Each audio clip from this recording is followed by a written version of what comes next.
Saya punya kitab namanya Hasyiatut Turmusi, dikarang ulama top Indonesia, namanya Syekh Mahfud At-Turmusi. Itu beliau cerita, Imam Al-Amudi itu ulama top, tapi dia itu unik. Tiap ngajar santrinya itu ngajar matematika, ngajar ilmu eksak. Terus ditanya, sampai muridnya itu ragu, ini guruku masuk surga enggak, ini kiai kok hanya ngajar matematika. Ya kira-kira ngajar, ya seperti mahasiswa jenengan kan, ini rektor masuk surga enggak ngomong teknik terus gitu loh. Tapi gurunya kayaknya enggak terima, diudhoni santrinya itu enggak terima, karena beliau seorang wali. Murid-muridnya itu bermimpi. Ini penting saya ceritakan, mungkin agak aneh di dunia kampus ya, di bab ini.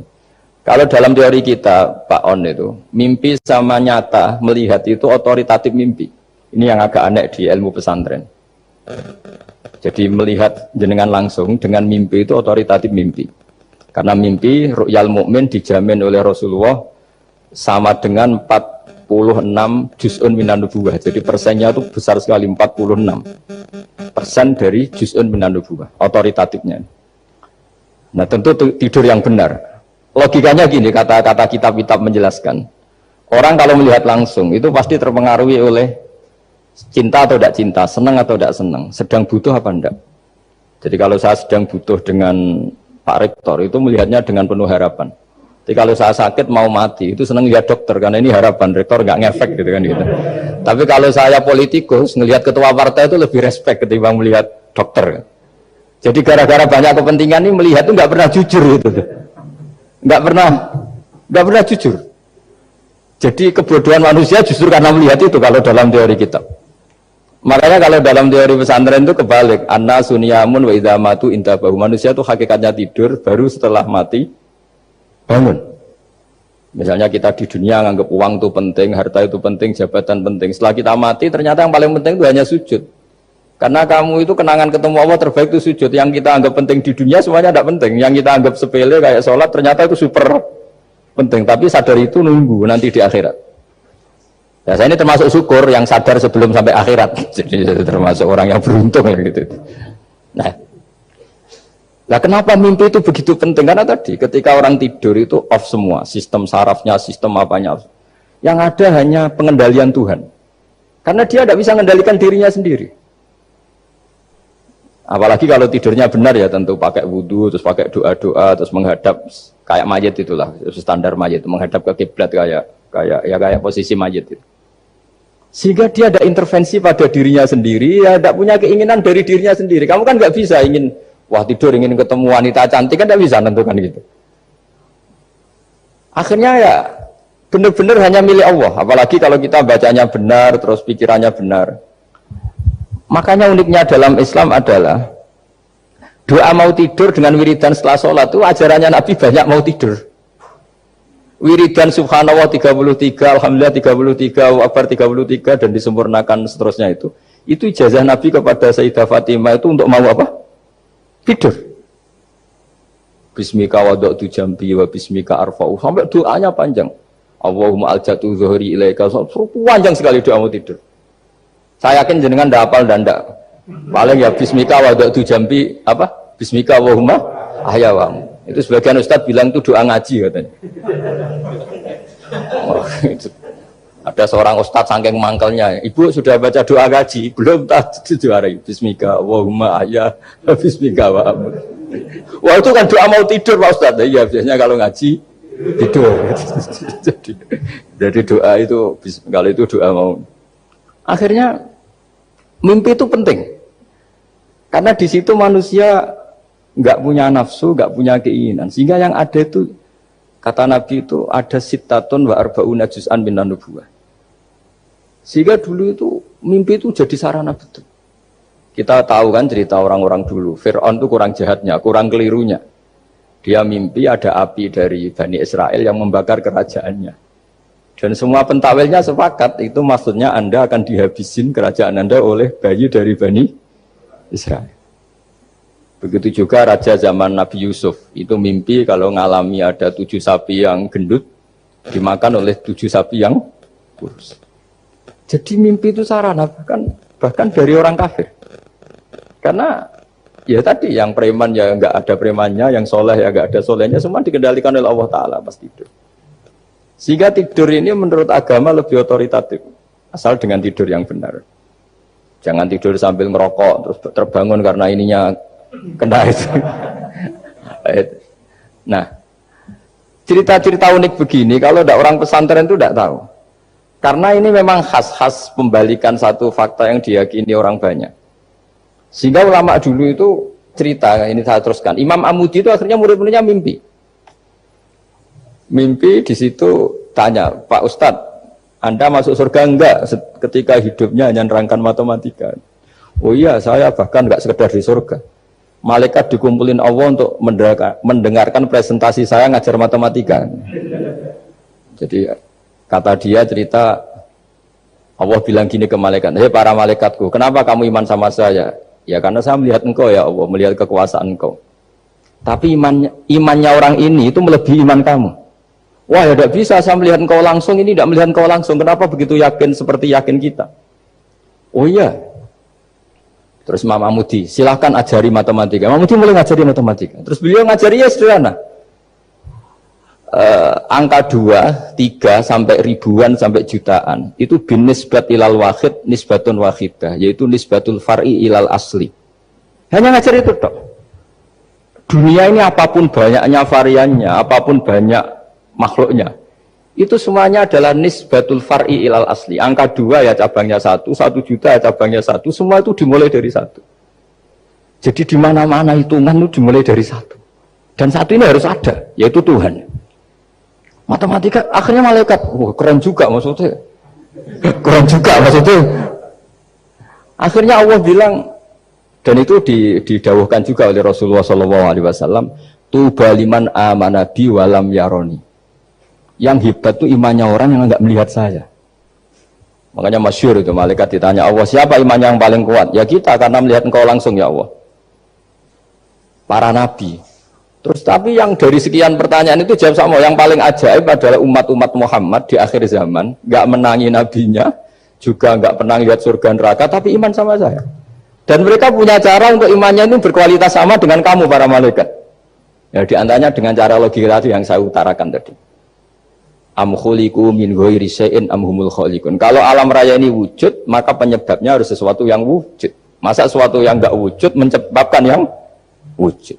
Kalau angka 10 ada, 1 juta ada, pasti dimulai angka 1. Makanya nisbatus naini wal arba'ah ila ma la nihayatalaha, itu semuanya nisbatul far'i ilal asli. Semua angka berapapun jumlahnya itu binisbat ilal wahid adalah nisbatul far'i ilal asli. Itu cara-cara, makanya tadi kajian ilmu itu tidak ada habis-habis. Makanya perasaan saya itu kemungkinan orang Islam jadi ateis itu kecil, Pak Fatullah. Saya punya kitab, ini saya ulang lagi, kitab calon wali. Kenapa saya sering cerita wali? Kalau di kampus itu kan orang inginnya ya jadi dekan, jadi rektor, atau jadi menteri lah kira-kira gitu. Kalau di pesantren orang itu cita-citanya satu, ingin jadi wali. Ya supaya majelis ini barokah, saya tidak perlu cerita dunia kampus. Kalau ceritakan corong jongu ya segoro lah. Bongso keinginan gitu kan tidak selera saya, juga ada dunia saya. Supaya sampai dapat ilmu ya saya cerita dunia. Itu kitab, saya punya kitab calon wali lah kira-kira, atau wali sudah wali top, namanya kitab Tasbihul Fuad, karangannya Sayyid Abdul Al-Haddad. Itu beliau cerita, di antara ceritanya itu unik, kata beliau begini, saya itu tidak khawatir orang Islam jadi murtad, apalagi jadi ateis, karena kalimat la ilaha illallah itu sahlatun qoribah, kalimat yang mudah sekali. Sehingga saya tidak khawatir orang Islam yang ketemu orang ateis, ketemu orang macam-macam, asal diajari kalimat ini secara benar. Terus beliau cerita, yang saya takut tuh mereka masalah perempuan dan harta. Kalau iman kayaknya enggak. Singkat cerita, yaitu di kitab seperti itu. Singkat cerita, saya ketemu banyak orang yang kuliah di McGill atau kuliah di Amerika, di Jerman, mungkin di Norwegia, di mana-mana, di Australia, dan ketemu teman-teman yang di Korea Selatan juga. Mereka itu orang kebanyakan yang nyuwun sewu enggak keluarga kiai, tapi mereka enggak ada yang enggak tetap iman. Ketika saya tanya, kenapa Anda tetap iman? Padahal ada beberapa negara yang lebih stabil, lebih makmur dibanding negara yang mengklaim sebagai negara Islam. Itu cara berpikir ya sederhana. Enggak lah Gus, kayaknya kok Tuhan kok ada tanggal lahirnya? Enggak lah, kayaknya yang namanya Tuhan tuh ya awal lah. Masa pencipta langit bumi dituhani orang yang lahirnya di bumi, kayak enggak lah kayaknya. Jadi ya berpikir jelas. Padahal ya kurang ajarnya Masya Allah. Anak ini ya dugem ya macam-macam, tapi kalau ditanya disuruh yang lain enggak mau dia. Enggak lah, kayaknya yang benar tetap Islam. Karena kalimat ini, yaitu tadi eksistensi Tuhan, tadi eksistensi Allah itu, la ilaha illallah itu kalimatun sahlah, kalimatun qoribah, kalimah yang begitu mudah difahami. Kenapa mudah difahami? Misalnya kita ngaji, Tuhan itu siapa? Yang menciptakan langit dan bumi. Dengan misalnya perbandingan, Tuhan itu siapa? Yang lahir di bumi tahun sekian. Enak mana cara kita menerima itu? Kan keren yang menciptakan langit dan bumi. Tuhan itu siapa? Yang ada sebelum langit dan bumi. Dengan misalnya Tuhan adalah yang lahir di bumi. Keren mana aja. Nah, bayangkan kalau kita punya Tuhan Fir'aun. Sudah mati jadi tontonan kan, terus wah gak keren maksudnya punya Tuhan kok seperti itu. Nah ini yang katanya Syekh Abdul Haddad, kalimat ini sahlatun qoribah. Sehingga kalimat ini pula yang kita dilatih, la ilaha illallah kalimatu haqqin 'alaiha nahya wa 'alaiha namut wa 'alaiha nub'ats atau wa biha nub'ats insyaallah taala minal aminin. Nah, saya sebetulnya tadi datang itu tidak ingin menjelaskan ini, tapi tadi kata Pak Fathul Wahid, ilmu itu kalau dikaji tambah hari tambah mudah, karena perangkat untuk menemukan bulan itu misalnya nggak rata itu gampang sekali. Pakai teori pemandangan ya bisa, pakai teori gambar juga bisa. Kalau teori pemandangan tadi, kalau kita bisa melihat mobil 2 meter masih kelihatan 2 meter, itu dengan jarak berapa masih orisinil seperti itu. Tambah jauh, tambah tidak kelihatan, tambah jauh, tambah. Nah ternyata setelah 5 kilo misalnya tidak kelihatan, berarti untuk jumlah 2 meter hilang per 5 kilo. Nah berarti kalau bulan masih kelihatan segitu, berarti jarak kita dan bulan kira-kira sekian ribu kilo, itu bisa dihitung, itu tanpa teknologi. Makanya sebetulnya teknologi itu nyumbang itu nggak sampai 30%, yang paling banyak ya sains tadi, pengetahuan itu yang kayak tadi orang menemukan pesawat, itu kontribusi terbesar tetap pengetahuan. Misalnya pesawat dari bahan ini kalau kecepatan sekian kena angin pecah enggak? Tetap pengetahuan yang menopang itu. Teknologi kan paling mengantar supaya pesawat kecepatan sekian didorong mesin sekian dengan apa begitu. Nah, pesantren seperti kita ya, saya ini dididik Mbah Mun, dididik bapak saya, buyut-buyut saya, kiai. Itu sekali alim, yang alim betulan, itu ya alim betul. Ya karena memang yang repot nih yang agak-agak dukun itu ya ribet itu. Penting rambutnya gondrong, terus terkenal gak pernah mandi, terus nanti ada orang tertentu tertarik minta doa. Ini yang ribet ini, susah ini sertifikasinya susah ini karena. Tapi kalau kita ini di pesantren yang cara sertifikasinya jelas. Jadi berani jadi Gus harus bisa baca Mu'in gitu, berani jadi Kiai harus bisa baca Wahab. Aturan mainnya jelas kalau di ini. Yang repot tuh yang sebagian itu aturan mainnya tidak jelas. Terus promosinya itu pernah datangi menteri loh, pernah datangi, wah ya ribet kalau koran keren tuh didatangi apa? Menteri atau pejabat. Saya teruskan ya, karena ilmu itu harus menyelamatkan kita sampai di depan Allah Subhanahu wa Ta'ala. Nah, ketika kita menyifati Allah itu az-zahir, zat yang begitu jelas. Itu kalau kita kan kok begitu jelas padahal nggak bisa dilihat, terus kita sendiri tidak pernah melihat. Tapi eksistensi Tuhan sebagai Tuhan, yaitu al-wajibil wujud, itu jelas sekali karena nggak mungkin suatu yang wujud diciptakan oleh yang tidak wujud. Kenapa harus awal? Masa pencipta datangnya terlambat? Terus juga harus bakok itu abadi atau al-akhir kalau dalam bahasa Quran. Masa zat yang superior kemudian kalah sama yang diciptakan? Berarti nanti ada kekuatan besar yang mengalahkan Tuhan. Ya kan ya aneh, kekuatan ini dalam kendalinya kemudian Allah kalah kan tidak mungkin. Makanya disebut al-akhir. Allah pasti tidak ada yang mengalahkan. Terus diantaranya lagi disebut qiyamuhu binafsihi. Kalau dalam bahasa Quran disebut al-qayyum, zat yang berdiri sendiri. Gak boleh Tuhan butuh yang lain. Kalau butuh yang lain berarti bergantung pada yang lain. Dan nggak usah jadi Tuhan lah kalau masih butuh yang lain. Sehingga karena kekuatan ini, saya ulang lagi, karena kekuatan ini, ketika anak-anak mahasiswa kuliah di Jerman atau di Swiss, di negara-negara yang lebih bahagia ketimbang negara yang mayoritas Muslim, itu mungkin mereka tertarik sama sistem negara itu karena ada jaminan sosial ini. Tapi nggak pernah tertarik sama Tuhannya negara itu. Karena dihitung-hitung tadi Tuhannya mesti keren kita gitu. Jadi, ini cerita ke saya Abdul Haddad. Kata saya Abdul Haddad, kamu udah usah khawatir lah umat Islam murtad atau jadi ateis gitu. Karena penjelasan tauhid Islam itu begitu jelas. Jadi by design manusia itu pasti nerima tauhid kira-kira gitu. Jadi ini pentingnya ad-dhahir. Jadi Allah itu begitu apa? Jelas. Tapi Allah juga mensifati dirinya al-batin. Nah, al-batin itu gak mudah dikenali. Kenapa? Karena tubuh kita desainnya ini profan. Tubuh kita tidak sempurna, rentan. Nah, tentu sesuatu yang tidak sempurna ini tidak bisa melihat zat yang super apa? Sempurna. Kita bisa rusak sementara Allah tidak.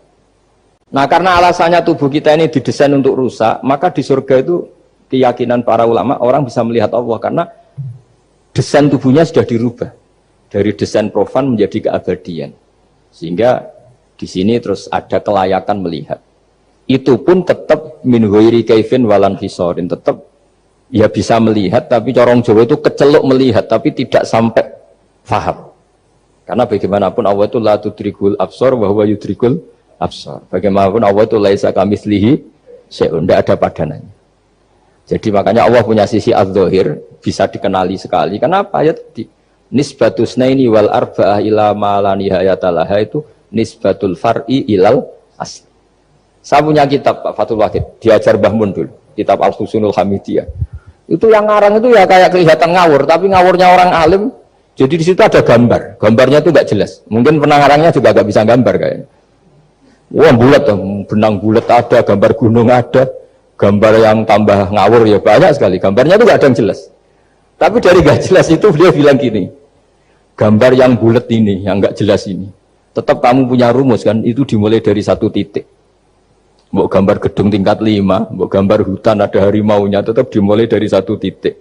Ya alam raya ya seperti itu, mau ada Mars, mau ada Jupiter, kayak tetap dimulai dari situ titik. Nah ini namanya nuqtatul wujud, titik kewujudan, yaitu Allah Subhanahu wa Ta'ala. Sehingga ketika kita ngaji, ketika di pesantren dulu, penjelasannya adalah Al-Quran maknanya dipadatkan di Fatihah, Fatihah dipadatkan di Bismillah, katanya Bismillah dipadatkan di titiknya Ba. Nah titik Ba ini dianggap titik awal wujud, bi kana makana wa bi yakunu mayakun. Kira-kira Allah mentitahkan karena saya semuanya yang ada, dan karena saya yang mau ada bisa saya adakan. Nah, itu sirinya lah. Jadi menerangkan tauhid itu pakai gambar. Gambarnya keliru sekali lah kalau dalam orang seni mesti lihat gak seni itu. Karena dia gak butuh gambarnya, butuh mau menjelaskan buat dunia sebanyak ini, buat alam raya sebanyak ini tetap dimulai dari satu titik. Nah, sehingga di sini ada tauhid qul huwallahu ahad, Allahus samad, tak terusnya. Nah, saya mohon lewat penjelasan ini ya, baik orang yang ahli teknik maupun ahli medis, ahli apa saja, tolong latihlah memberi penjelasan yang mudah. Sehingga agama ini mudah dicerna. Sehingga kalau ini dijelaskan cara mudah beragama itu jadi gampang. Makanya ciri utama agamanya orang-orang baik itu satu, man radiya billahi robba. Radiya itu senang banget. Kenapa senang banget? Karena memang agama ini nyaman, indah. Jadi datang dengan kebenaran yang mudah dicerna. Coba kalau agama ini datang dengan cara misalnya gini, kamu harus menuhankan ini. Dan kita tahu itu lahirnya di bumi. Kan ada yang ganjel. Kok Tuhan sama buminya dulu, buminya ini gimana ini? Kan pusing. Bu Anda profesor nggak bisa jawab itu. Tapi kalau Tuhan itu adalah yang ada sebelum langit dan bumi kan, ya iyalah masa Tuhan terlambat datangnya kan, terus enak itu menerimanya itu. Makanya diantara kekalahan Fir'aun berdebat, ya Nabi Musa ya Nabi lah, juga proses ya. Nabi Musa ketika ditanya Fir'aun, wama Rabbul Alamin, Tuhan kamu itu siapa? Jawabnya Nabi Musa, Rabbus samawati wal ardi, yang menuhani langit dan bumi. Itu Fir'aun masih bisa ngeles. Saya jalan-jalan kemana-mana, yang dituhankan saya, berarti yang Tuhan ya saya dong. Ma'alim tulakum min ilahin apa? Ghairi, kata Fir'aun. Soal Tuhan kamu di langit, begini kata Fir'aun. Haman dipanggil, Haman bikinkan piramida yang paling tinggi, saya ingin melihat Tuhannya Musa. Musa bingung kan? Padahal kalau naik piramida nanti Fir'aun pun tidak bisa melihat Allah kan? Wong yang Nabi yang kiai aja nggak bisa melihat, apalagi Fir'aun. Padahal celakanya ketika dia tidak melihat Allah, dia akan mengatakan Allah itu tidak ada, ribet kan? Itu penjelasan tentang Tuhan ini sebetulnya sudah absolut lah. Rabbus samawati wal ardi, Tuhannya langit dan bumi. Tapi itu nggak ngefek, di perdebatan nggak ngefek. Yang ngefek adalah ketika Musa bilang gini, Rabbukum wa rabbu abaikumul awwalin. Sing nuhani buyutem. Wah kaget pengawal. Pengawal-pengawalnya langsung do iman meskipun secara siron, secara rahasia.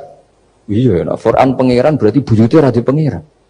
Kan pangerannya putu nih, berarti buyutnya wah ribet kan? Ya kalau Fir'aun Tuhan, bapaknya tambah Tuhan kan, mbahnya, buyutnya. Akhirnya kata pengawal Fir'aun, geblek tenan Fir'aun. Artinya apa? Kadang argumentasi yang sudah benar, yaitu Tuhannya langit dan bumi kan ya benar lah. Tapi itu tidak ngefek, di perdebatan tidak ngefek. Yang ngefek adalah ketika Rabbukum wa rabbu abaikumul awwalin, yang nuhani nenek moyang kamu. Orang mulai mikir kalau Fir'aun itu Tuhan, lalu nenek moyangnya Tuhannya siapa?